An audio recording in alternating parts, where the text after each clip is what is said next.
वाटतं म्हणून अहो इकडची चौथ्या पिढी बसून चाललंय हे उच्चले पाखरं आले तर नाद आले ज्याचा काय उपयोग आहे 100% ही खेळणार आहे बाकी काय किती तुम्ही हे करा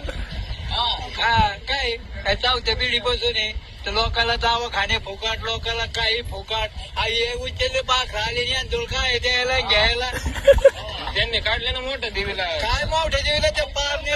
पारण्याचे लोक देते ना मत इकडले काय देते पातळीचे मत देऊ शकणार नाही पातळीचे मत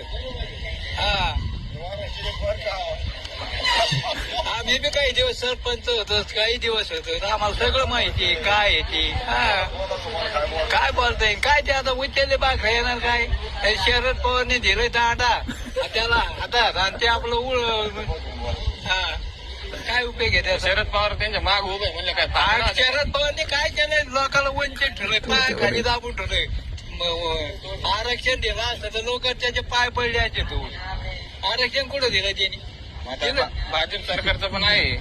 भाजपचं पण सरकार आहे भाजपवाल्यांनी पण नाही दिलं आरक्षण अहो दिलंय ना 10% काही कवाय ना त्या